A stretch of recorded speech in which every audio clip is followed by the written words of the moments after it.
1971 युद्ध का सबसे जाबाज योद्धा। आप मुझे गोली से मार सकते हैं, लेकिन भारतीय फौज आएगी, मुक्तिवानी आएंगे, वो आपको मार देंगे। पाकिस्तानी फौज के सामने पहुंच गया निहत्था। कि मैं भारतीय फौज का अफसर आपके सामने बिना हथियार के यूनिफॉर्म में हूं, बताने के लिए कि पाकिस्तानी फौज सरेंडर कर दिया है, आप भी कर दें। शेख हसीना के पूरे परिवार की जिसने बचाई जान। घर का दरवाजा खोला तो शेख मुजीब रहमान और शेख हसीना जी बाहर निकले और उन्होंने मुझे गले लगा लिया। बंगमाता ने बोला, आप मेरे बेटे हैं। प्रधानमंत्री मोदी भी हुए जिनके फैन।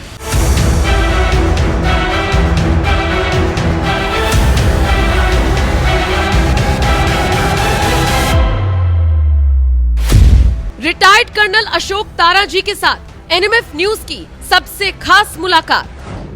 नमस्कार, स्वागत है आप सभी का। आप देख रहे हैं एनएमएफ न्यूज, आपके साथ मैं हूं नम्रता चौधरी। साल 1971 ये वो साल था जब भारत ने पाकिस्तान के दो टुकड़े कर दिए थे और एक नया देश बना था बांग्लादेश। उस वक्त 93,000 सैनिक जो कि पाकिस्तानी सैनिक थे वो भारत के सामने नतमस्तक थे, लेकिन कुछ पाकिस्तानियों ने एक पूरे परिवार का कह लीजिए अपहरण कर लिया था, या ये कह लीजिए एक घर में उनको कब्जे में रखा हुआ था। फिर एक शख्स सामने आता है और उनको बताता है कि तुम लोग जाओ, तुम लोगों का काम अब हो गया, तुम्हारा सरेंडर हो चुका है।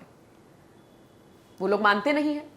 फिर एक इंडियन हेलीकॉप्टर उस घर के ऊपर आता है और फिर वही शख्स बताता है कि बताइए कभी तुम्हारी पूरे परिसर में इस तरीके से इंडियन हेलीकॉप्टर आया है? आज आया है, इसका मतलब यह है कि तुम्हारा सरेंडर हो गया है, बात को मान जाओ। ये जो कहानी मैं आपको बता रही हूं ना, ये किसी फिल्म की कहानी नहीं है। 1971 के वॉर से तो आप समझ गए होंगे कि कुछ फैक्टफुल आपको बताने जा रही हूं, लेकिन वो शख्स कौन था और कौन था वो परिवार जिसको बचाया गया था? ये शख्स थे अशोक तारा जी, और जो परिवार बचाया गया था वो था शेख हसीना का परिवार। आज मेरे साथ रिटायर्ड कर्नल अशोक तारा जी खुद मौजूद हैं। सर, स्वागत है आपका। और बहुत अच्छा लगा आपने वक्त निकाला, आप यहाँ पर आए। सर, 1971 के वॉर को हम सब ने, अगर मैं मेरी जनरेशन की बात करूं, पढ़ा है, सुना है और कुछ न्यूज़ चैनल्स में देखा है जो हम लोग डॉक्यूमेंट्री टाइप बनाते हैं। आज मैं आपकी जुबानी सुनना चाहती हूँ। अब तो शुरुआत से उस पूरे आपने सिनेरियो को देखा, कैसे कैसे वो सारी चीज़ें हुई और कैसे आपने शेख हसीना के परिवार को बचाया था, ये एनएमएफ न्यूज़ के दर्शक आपकी जुबानी जानना चाहते हैं। जैसा अभी आपने बोला कि जो बांग्लादेश की लिबरेशन वॉर 1971 में हुई थी, उसमें मैं शुरू से ही यानी मार्च 71 से ही उसके अंदर इन्वॉल्व हो गया था, क्योंकि मार्च में शेख मुजीब रहमान ने बांग्लादेश को बोला था आज़ादी के लिए और 25 मार्च को उन्होंने बांग्लादेश को आज़ाद बोल दिया था। और उस टाइम पर मार्च में जो पाकिस्तानी फ़ौज थी, उन्होंने बांग्लादेश के लोगों को उस वक्त ईस्ट पाकिस्तान की जो वहाँ की जनता थी, बांग्लादेशी थे, उनके ऊपर जुल्म डालने शुरू कर दिए। और वो जो वहाँ की पब्लिक थी, जो लोग थे गांव के या दूसरे, वो भारत में रेफ्यूजी की तरह आने शुरू हो गए। तो मुझे बोला गया कि आप जो, मैं चिटागोंग हिल के सामने जो पोस्टर थी मिजोरम की, वहाँ पर था सबसे आगे पोस्ट पे, कि आप इनको रेफ्यूजी कैंप पे सब इनको मेडिकल, रहने का और दूसरे का बंदोबस्त करो। लेकिन जैसे जैसे रेफ्यूजी बढ़ते चले गए, तो अभी पाकिस्तान को उस समय पे ईस्ट पाकिस्तान को ये सबक सिखाने के लिए कि वहाँ की जनता इतना कमज़ोर नहीं है, तो मुझे ये भी हुक्म था कि जो वहाँ के लड़के लड़कियाँ यंग है, उनको आप ट्रेनिंग दीजिए और वो अंदर जाके पाकिस्तान के ऊपर, उनके ऊपर भी जुर्म ढाए। मैंने ट्रेनिंग दिया और 2 बार मैं उनके साथ अंदर गया, और एक बार आते वक्त एम्बुश भी हो गया, जिसमें हमारा एक जेसीओ की डेथ हो गई और एक जवान जख्मी हो गया। लेकिन जैसे हालात बदलते चले गए, तो जो हम मिजो में थे, इसके आगे चिटागोंग हिल के सामने, वहाँ से अगरतला में हम आ गए, और जो पाकिस्तान का जुल्म बढ़ता चला गया। और उसी दौरान जब पाकिस्तानी फ़ौज थोड़ी साउथ अगरतला में आई, मुझे हुक्म मिला कि आप वहाँ जाइए, देखिए। वहाँ पर भी जब गए, वहाँ फायर शुरू हो गया। वहाँ पर भी मैंने काफ़ी रेड कराया, और एक ऐसी जगह पर रेड कराया वक्त के ऊपर जब उनका एक दिन था खास मनाने का, तो उन्होंने सफ़ेद झंडा तक दिखाया कि वो उसको मनाना चाहते थे। तो काफ़ी उनके ऊपर फायर किया। उसके बाद एक लड़ाई और थी, बैटल ढलाई, जो नॉर्थ ईस्ट अगरतला के हुई थी, जिसमें दोनों तरफ से कैजुअलिटी हुई थी, लेकिन बाद में पाकिस्तानी वहाँ से विड्रॉ कर गए थे। अभी जो लिबरेशन वार है वो 3 दिसंबर 1971 में शुरू हुई थी, क्योंकि लड़ाई तो सबको मालूम था किसी वक्त भी हो सकती है। इसीलिए जो हमारी पलटन थी 14 गार्ड, और उसकी जो अल्फ़ा कंपनी कमांडर मैं था, आगे अल कंपनी, हमको हुक्म मिला अगरतला से ईस्ट पाकिस्तान या बांग्लादेश जो बॉर्डर है, आप उसमें से पाकिस्तानी जो डिफेंसेस हैं उसमें से निकल के जाएंगे, और जो वहाँ पर एक गंगा सागर रेलवे स्टेशन है, आप उसको कैप्चर करोगे।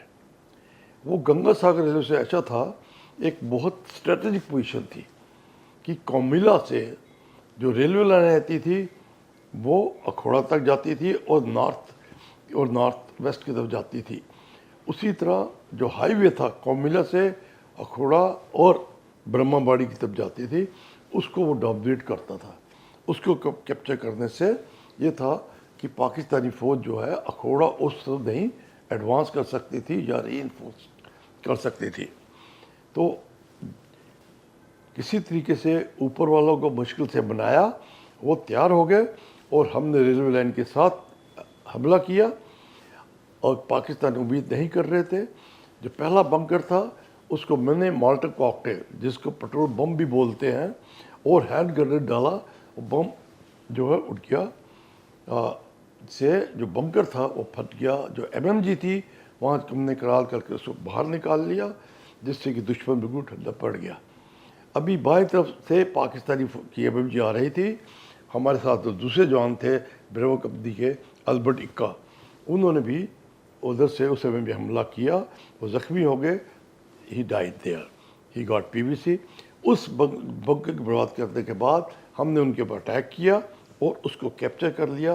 और उस लड़ाई के अंदर जो मैंने बंकर बर्बाद किए थे, हैंड टू हैंड फाइट हुई थी, उसके अंदर मुझे वीर चक्र का दिया गया था। अभी ये जो 5 दिसंबर तक ख़त्म हुई, फिर हम आस्ते आस्ते एडवांस करते हुए चले गए। रास्ते में कई लड़ाइयाँ हुई, छोटी हुई, तो मेघना रिवर को हमने लोकल जो है किश्ती होती है उसके थ्रू पर किया। आदमी ने फायर भी किया, कुछ कैजुअलिटी हुई, लेकिन हमने नदी, जो मेघना नदी इतनी बड़ी है, उसको पार करके जो पाकिस्तानी फ़ौज थी उसके ऊपर हमने टुंगी पोस्ट थी उसको कैप्चर किया, और पाकिस्तानियों को भी कैप्चर किया। ये 13-14 रात को हुआ था। फिर 15 दिन को हमको हुक्म मिला कि आप ढाका एयरपोर्ट को कैप्चर करेंगे। ठीक है। तो 15 शाम को हम एडवांस किए ढाका एयरपोर्ट के ऊपर, और 15-16 की रात को मेरी कंपनी ने ढाका एयरपोर्ट पे हमला किया। तब तक शायद पाकिस्तानियों को विड्रॉ करने का या काफ़ी कैजुअलिटी सफ़र की थी, वहाँ हमको ज़्यादा रेजिस्टेंस नहीं हुई। हमने 3 पाकिस्तानियों को मारा और 5 पाकिस्तानियों को कैप्चर किया था, और उसमें हमारा भी एक जवान ज़ख्मी हो गया था। 16 तारीख सवेरे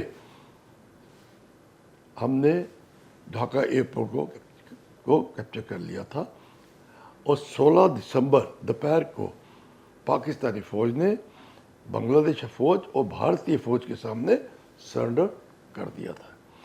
अभी सब आराम कर रहे थे क्योंकि कैप्चर हो गया था।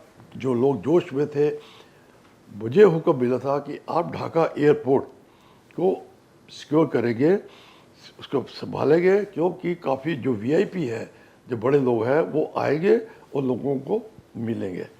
तो जब सवेरे 9 बजे मैं इस चीज़ को कर रहा था, तो एक मुक्तिवादी योद्धा वो आया। उसने मेरे जो कमांडिंग अफसर था उसको बोला कि शेख मुजीब रहमान की फैमिली कैद में है, उनको एक दिन पहले भी उस कैद में मारने की कोशिश की, बट कामयाब नहीं हुए पाकिस्तानी।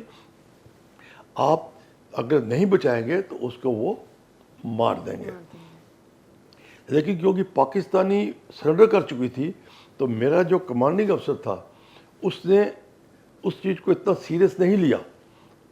उसने मुझे बुलाया, अशोक कि आप इसके साथ जाइए, ये बोल रहे हैं ऐसा कि शेख मुजीबुर की फैमिली खतरे में है, पाकिस्तानी सरेंडर कर चुका है, ऐसी नहीं है, आप साथ जाओ, इसको सरेंडर, इसको जो कैद से छुड़ा दो।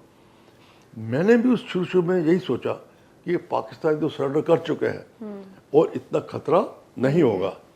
तो मैं 2 जवान लिए और उस गाइड के साथ मैं जो है उस घर की तरफ चला जहाँ पर ये फैमिली कैद थी। जब उस घर से मैं तकरीबन 100 गज दूर था, तो वहाँ पर थोड़ी भीड़ थी, जो मीडिया के लोग आए हुए थे। बीबीसी मीडिया का था, भारतीय मीडिया का थे, Bangladesh media, local news paper वो थे, लोकल वहाँ के थे, और मुक्ति वाहिनी के भी कुछ आदमी थे। उन्होंने मुझे रोक दिया कि आप आगे मत जाओ, क्योंकि जो आगे जाता है उसको वो फायर करके मार देते हैं। उन्होंने एक कार दिखाई जिसमें बुलेट लगी हुई थी, गोलियों का निशान थे, और वहाँ एक डेड बॉडी पड़ी थी वो लेडी की, जो वहाँ जाने को कोशिश कर रही थी कि जो आज़ाद हो गया है उसके बारे में।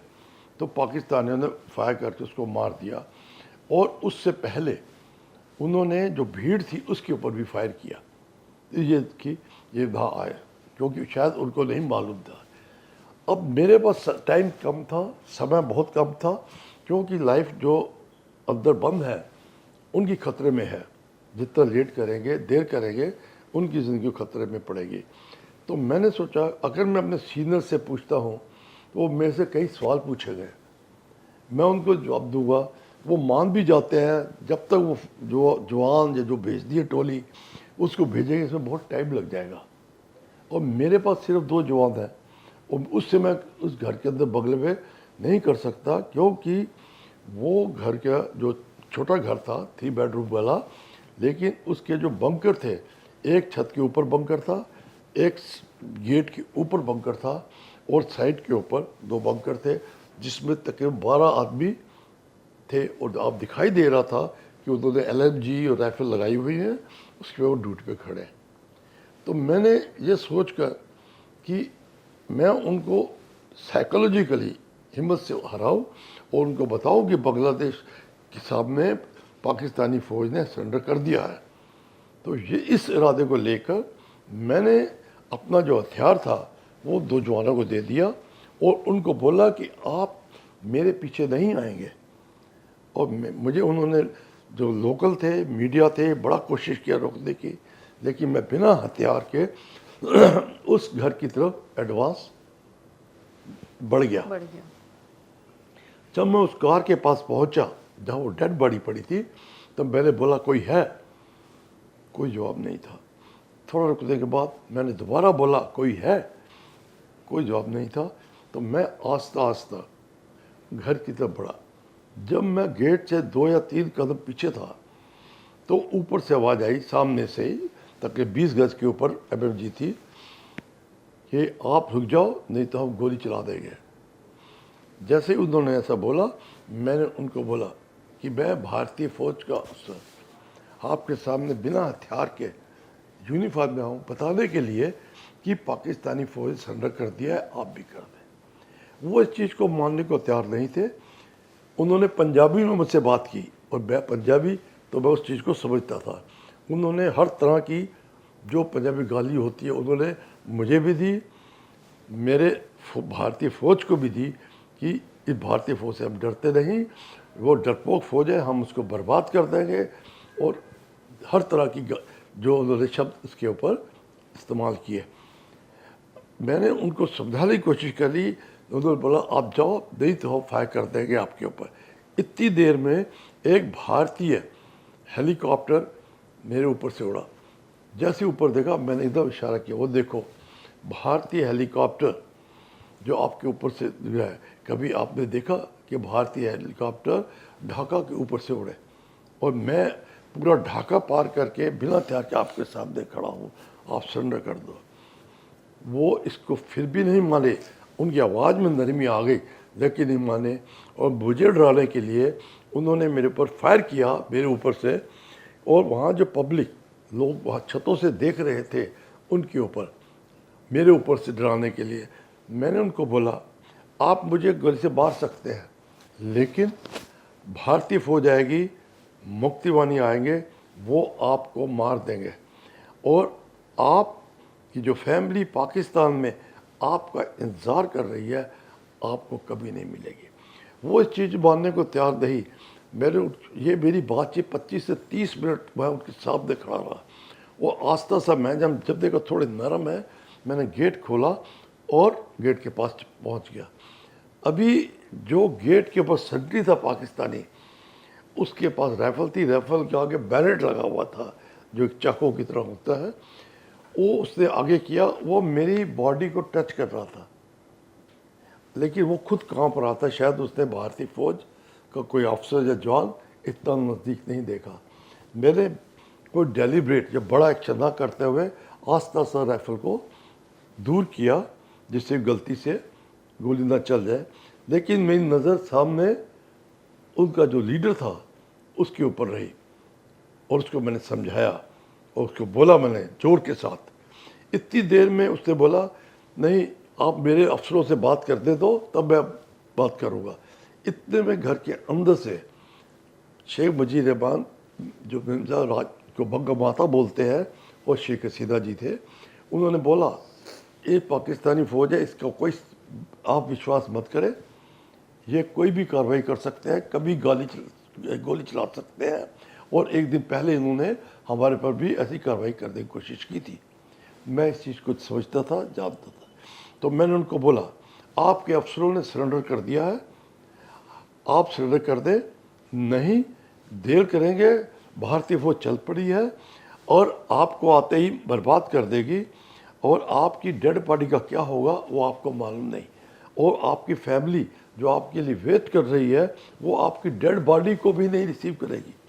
तो मैं आपको यही समझा कि अगर आप सरेंडर कर देते हैं तो यूनिफॉर्म में फौजी अफसर होने के नाते मैं आपको प्रॉमिस करता हूं कि मैं आपको आपका जो हेड क्वार्टर है वहां पहुंचा दूंगा, और जिससे आप वहां से पाकिस्तान जा सकते हैं, नहीं तो आपके यहाँ पर ही फौज आके आपको बर्बाद कर देगी। ये मैंने 2 दफ़ा बोला, तब तक वो थोड़े समझ गए। उन्होंने बोला ठीक है हम सरेंडर करने को तैयार हैं। और जो राइफल सेंट्री था वो सब हथियार लोडेड थे, और उसको मैंने उससे हटाकर राइफल एक साइड पर करवा दी, उसको आगे से निकाला। ऊपर से वो जो है वो जो पाकिस्तानी फ़ौज थी वो नीचे आई। मैंने अपनी गाड़ी में उनको भेजा। घर का दरवाज़ा खोला तो शेख मुजीब रहमान और शेख हसीना जी बाहर निकले, और उन्होंने मुझे गले लगा लिया। बंग माता ने बोला आप मेरे बेटे हैं, आपको खुदा ने भेजा है हमें बचाने के लिए। शेख हसीना जी थी, भाई की तरह मुझे किया। कहते हैं कि हमें ये था कि जैसे आप खड़े हैं आपका बचना नामुमकिन है। जब उन्होंने फायर भी किया था कि आप इतने नज़दीक हैं। और इतने में एक मिस्टर खोखा थे जो शेख मुजीब रहमान के एड थे और इनके कज़न थे। वो बांग्लादेश का झंडा लाए, शेख हसीना जी को दिया। शेख हसीना जी ने वो झंडा मुझे दिया और बोले ये ऊपर से पाकिस्तान का झंडा हटाओ और हमारा बांग्लादेश का झंडा लगाओ। मैं ऊपर गया और पाकिस्तानी झंडा नीचे फेंक दिया, बांग्लादेश झंडा लगाया, और सब जो बैठे थे पाकिस्तान के झंडे पे पाँव रखा, और जंग माता बंग माता, और सब ने जोर से बोला जय बंगला। और मुझे बताया गया कि आप शायद पहले आदमी हैं जिन्होंने कि उनके घर के ऊपर बांग्लादेश का आज़ादी का झंडा लगाया है इतिहास के अंदर। और इसके बाद नीचे आ गए और उनको अपने भेज दिया। फिर मुझे बोला गया आप इनकी सिक्योरिटी का ध्यान रखें जब तक कि आप नहीं होते। अभी मेरी पर्यटन को हुक्म मिला कि आप जाइए वापस इंडिया में, लेकिन मुझे रोक दिया गया। क्यों? शेख मुजीब रहमान जो पाकिस्तानी जेल में कैद थे पाकिस्तान में, उनको पता लगा कि मुझे तरह है जिन्होंने उनकी फैमिली को बचाया है। और मुझे वहाँ रोका गया। 4 दिन के बाद बंग माता ने मुझे बुलाया, शेख हसीना जी भी थे, बाकी थे। उन्होंने मुझे एक रिस्ट वॉच, टिसट घड़ी जो है वो इज्जत, प्यार और उसके लिए दी। शेख मुजीब रहमान 10 जनवरी को ढाका है, 12 जनवरी को उन्होंने मुझे अपने घर पे बुलाया। मैं उनके पास गया, में से चाहे जो भी बातचीत उनसे हुई आधा एक घंटा। जो मैं ये बताना चाहता हूँ कि एक नेता की निशानी कि मेरे से बातचीत होती रही, इनफॉर्मल टॉक नाम जो बात होती है, लेकिन हर बात में एक महसूस किया मैंने कि उन्होंने कभी अपना दुख जो जेल में काटी या आज़ादी के काटी या उनकी फैमिली में या रिश्ते में कोई और नहीं किया, बल्कि ये बोला कि मेरे देश के जो बांग्लादेश के लोग हैं उन्होंने जो इतनी टॉर्चर, इतना दुख, इतने जुल्म सहे हैं पाकिस्तानी फ़ौज के वो, और जो मेरी इकानमी है और ये जो मेरी इज़्ज़त है, बांग्लादेश की प्राइड है, जो शान है, उसको मैं कैसे दूर कर सकता हूँ, उसको मैं वापस कैसे ला सकता हूँ। ये एक महान नेता का वो निशानी थी जिसने कि देश के लिए इतना कुछ किया, और वो देखकर मुझे भी बहुत हुआ। और उन्होंने बोला कि मैं आपके साथ फ़ोटो लूँगा पूरी फैमिली के साथ, जो कि आप मेरे बेटे समान हैं, और आप जो है उनको फ़ोटो को मैं लगाऊँगा। हमने एक फैमिली से फ़ोटो ली, उन्होंने उसके ऊपर साइन किया और वो फ़ोटो वहाँ पर लगाई गई। और जब मैं 23 जनवरी 72 को शेख हसीना जी ने एक फ़ोटो दी जिस पे मेरी वाइफ को लिखा आभा भाभी एंड साइन किया, फ़ोटो दी, और उसके बाद 24 को मैं वापस आ गया। लेकिन ये सर, जिस तरीके से आप कहानी बता रहे थे, ये मैं तो एकदम, मुझे ऐसा लगा कोई फिल्म चल रही है।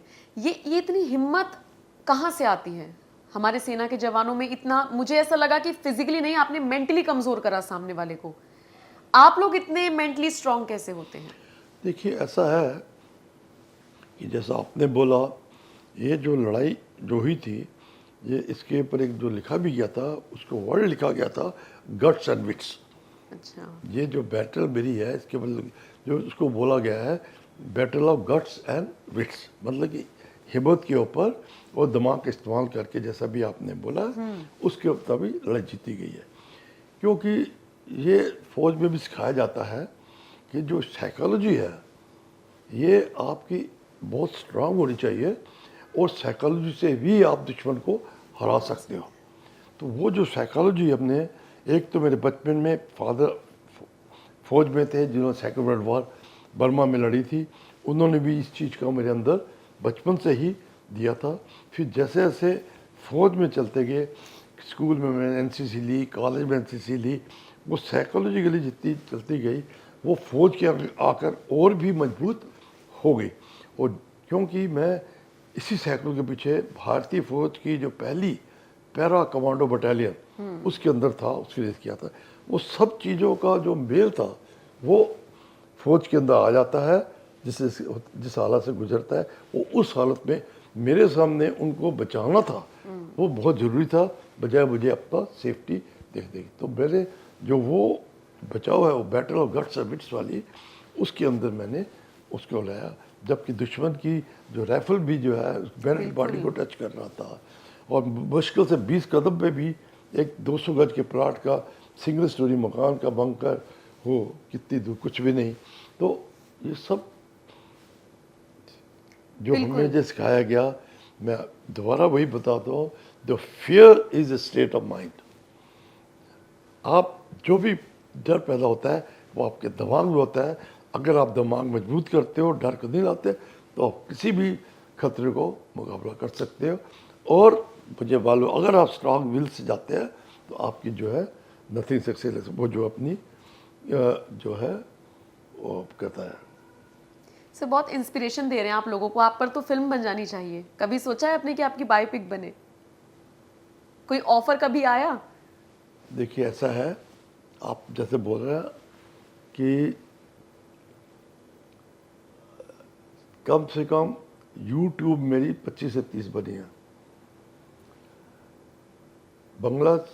बांग्लादेश में 2 किताबें लिखी गई है। ठीक है।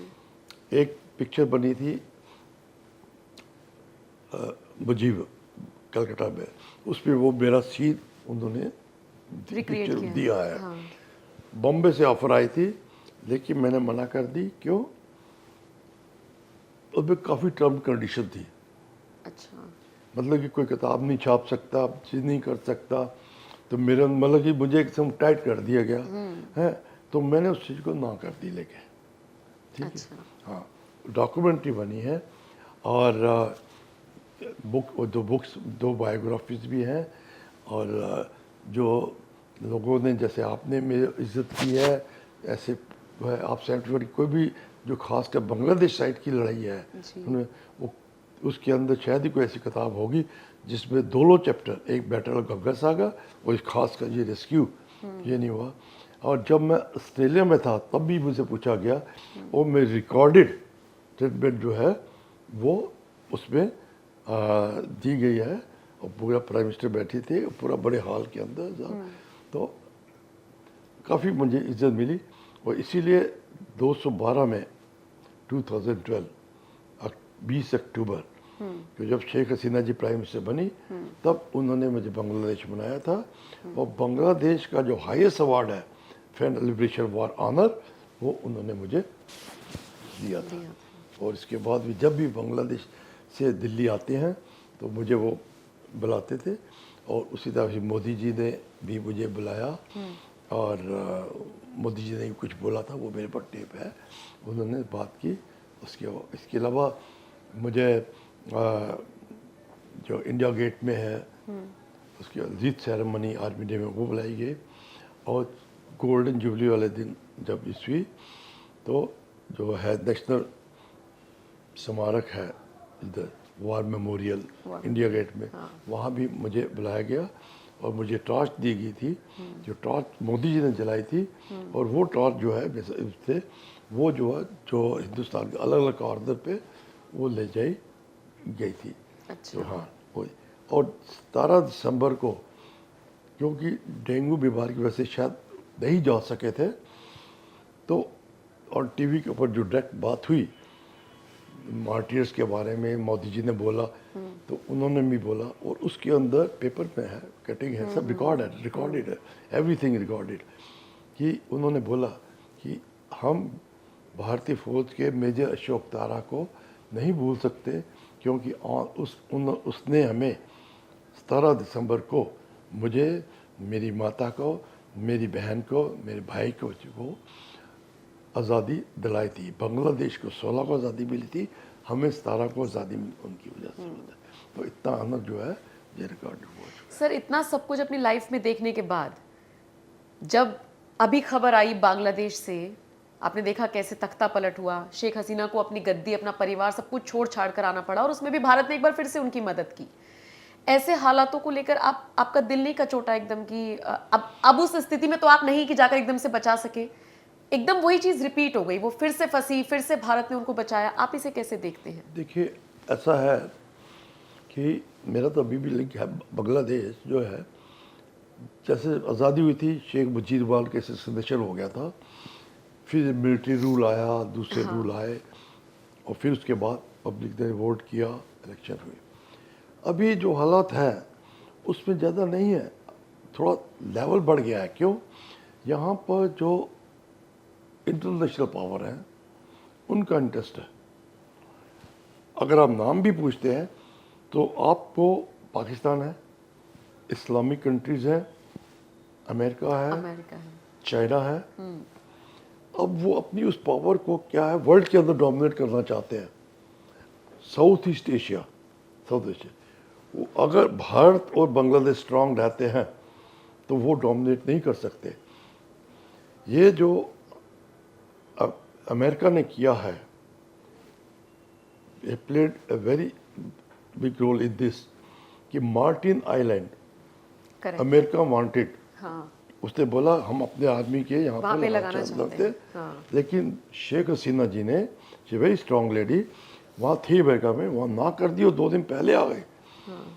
क्यों कि चाइना का में भी है, श्रीलंका में भी है और बाकी जगह कंट्रीज हैं, उधर से साउथ पैसिफिक एशिया के डोमिनेशन है, ताइवान की चक्कर हो रहा है और पाकिस्तान हमेशा बांग्लादेश को ईस्ट पाकिस्तान ही माना है, तो पाकिस्तान वहाँ तो इस्लामिक, तो ये सब चीज़ का है। लेकिन आप जल्दी देखेंगे आपस में ही इनका होगा पावर का, तब तक तो कॉमन एनमी था, इंटरेस्ट था, अभी वो इंटरेस्ट हट गया, अब उनका अपना इंटरेस्ट आएगा, जब अपना इंटरेस्ट आएगा तो वो लड़ेंगे एक दूसरे से और पब्लिक सफ़र करेगी और पब्लिक जो है जल्दी ही, अब is a question of time कि वो वोट करेगी गवर्नमेंट के अंदर और डेमोक्रेसी लाएगी, जिससे कि और भारत भी इस चीज़ में मदद करेगा कि उससे भारत को और बांग्लादेश दोनों को फ़ायदा होता है, लाभ होता है। क्यों कि बांग्लादेश के थ्रू ही बर्मा साइड के ऊपर जो रोड बनानी है,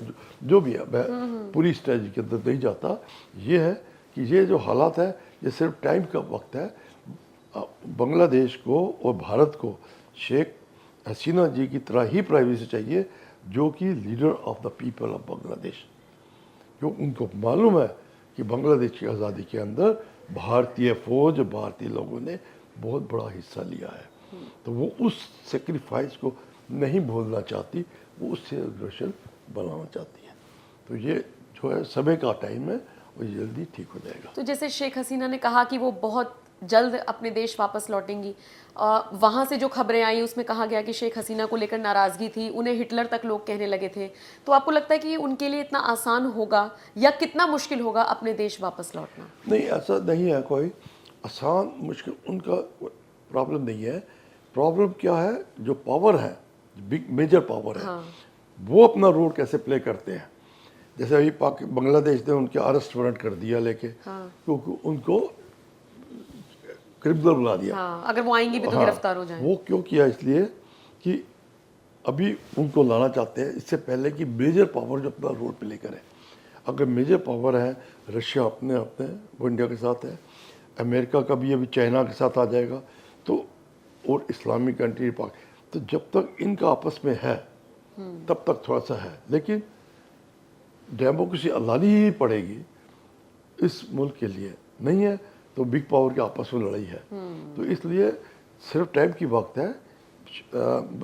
शेख हसीना जी या उनका रिप्रेजेंटेटिव जो भी है, उनको जो है बांग्लादेश में लाया जाएगा। हो सकता है शेख हसीना जाए, बिकॉज कोई और प्रॉब्लम हो कोई, लेकिन अवामी लीग और सबसे जो है गणतंत्र राज्य, democracy has to be there in Bangladesh for the progress of Bangladesh, और बांग्लादेश की प्रोग्रेस के लिए और भारत की प्रोग्रेस और उसकी मजबूती south east Asia, south west Asia के लिए। सर, पाकिस्तान में हमने देखा है कि आर्मी का बहुत हद तक कंट्रोल रहता है। ये जो बांग्लादेश में तख्ता पलट हुआ, इसमें भी आर्मी का रोल हमने देखा बहुत हद तक। तो जब बांग्लादेश का ये पूरा सिनेरियो हुआ तो कुछ लोगों ने भारत में भी एजेंडा फैलाया कि भारत में भी ऐसे हालात हो सकते हैं। अगर मैं आपसे पूछूं, क्या ये पॉसिबल है हमारी इंडियन आर्मी के रहते हुए ऐसे हालात कभी भी हो सकते हैं? क्या इतना ईजी है? ना, ये नाम बहुत बहुत मुश्किल है। क्यों?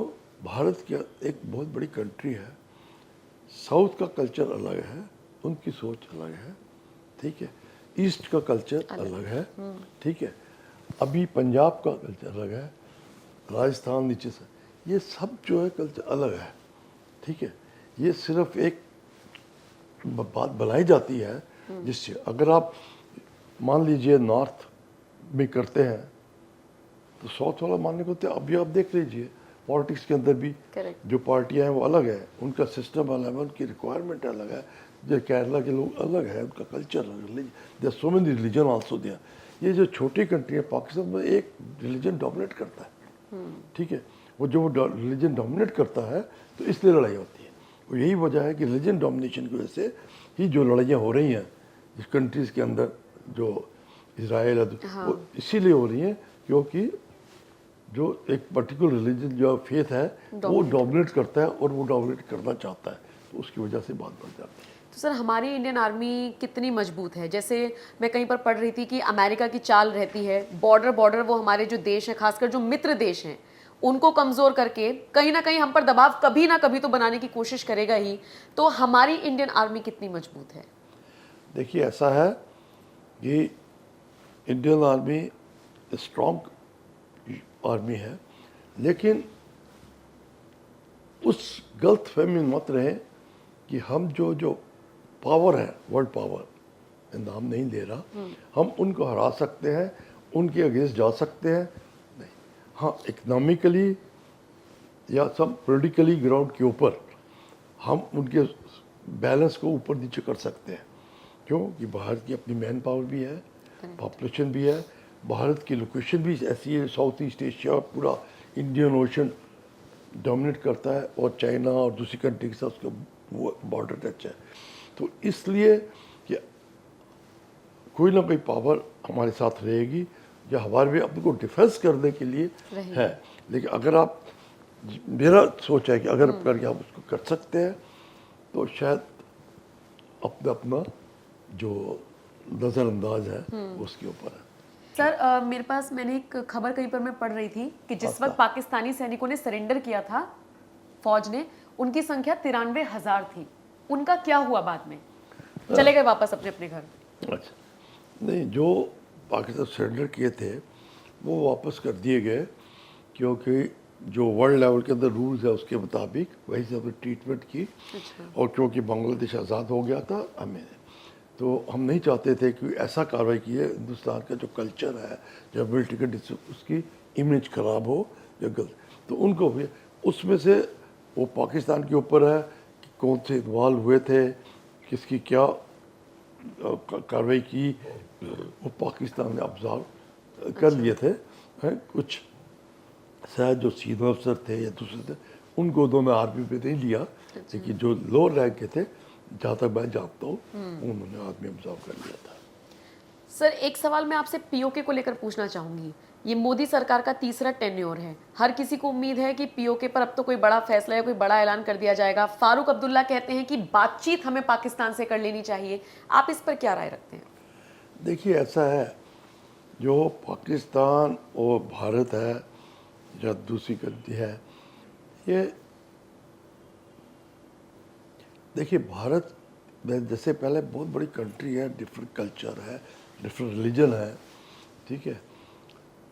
जो पाकिस्तान है वो एक पर्टिकुलर फेथ से डोमिनेट होता है। जी।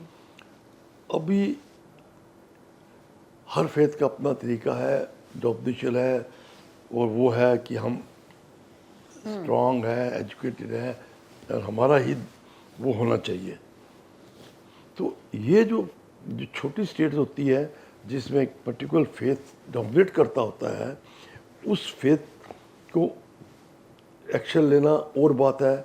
और एक कंट्री जिसमें डिफरेंट फेथ है, डिफरेंट कल्चर है, और स्ट्रॉन्ग कंट्री है, ठीक है, तो उसका जो सिस्टम है, political system, economic system different होता है। तो हम अपना जो पाकिस्तान का पॉलिटिकल सिचुएशन है या दूसरी लाइक अफगानिस्तान का सिचुएशन है, या वो अलग है, ठीक है। तो हम, जहाँ तक मैं जानता हूँ, पाकिस्तान को हम नहीं, हाँ JNK के अंदर जैसा भी आपने किया है वो करना चाहिए, कि उसको जो हम अपने कल्चर के अंदर ला सकते हैं और कर सकते हैं। लेकिन यहाँ की कहना पाकिस्तान का, उसका मेरे ख्याल से वो नामुमकिन है। बातचीत से मतलब? वो बातचीत तो इसलिए है कि दोनों कंट्री पीस चाहती हैं, क्योंकि इकोनॉमी चाहिए, पब्लिक चाहिए। अभी वो वक्त नहीं है कि छोटी छोटी कंट्रियाँ लग रहे हैं, आपको इंटरनेशनल लेवल में काम चाहिए होता है, आपको बिजनेस करना है, इकोनॉमी डेवलप करनी है, कहीं साइंटिफिक चीज़ डेवलपमेंट होती है, वो जो है इसके लिए आपको करना पड़ता है। लेकिन अगर आप बातचीत पीस चाहते हैं, ठीक है, लेकिन उस पॉलिटिकल इंटरेस्ट जो है वो देखा जाता है। अगर एडजस्ट हो सकता है तो नथिंग लाइक इट, लेकिन जैसे अभी अपने साल से देख रहे हैं, क्योंकि फेथ बीच में आ जाता है, और अब कई पॉलिटिकल इंटरेस्ट आ जाते हैं, तो इस चीज़ से शायद इतना आसान ना हो। ठीक है, तो सर आपसे बात करके बहुत अच्छा लगा, पर मुझे बताया गया कि आपके पास थोड़ा सा वक्त कम है, आपको जाना है। बात है वो मुझे घर से निकाल के खाना वेब वेट कर रही हूँ, टाइम हो गया बहुत। तो इसलिए दर्शकों को बहुत सारे सवाल मेरे रह गए, बट उसके लिए मैं सॉरी चाहूंगी। और आपका sir thank you so much, आप आए एक बार फिर से। बहुत बहुत शुक्रिया, आपने अपने विचार रखे और वो जो चीज़ें मैं जानना चाह रही थी आपकी ज़ुबानी, वो वर्ड टू वर्ड मेरे हिसाब से आपने बता दिया। Thank you so much. आपको ये इंटरव्यू कैसा लगा और अशोक तारा जी के विचार आपको कैसे लगे, कमेंट सेक्शन में अपनी राय हमें ज़रूर दीजिएगा। अगली बार उनको बुलाएंगे, वक्त लेकर बुलाएंगे। बहुत बहुत शुक्रिया, नमस्कार। Thank you, thank you.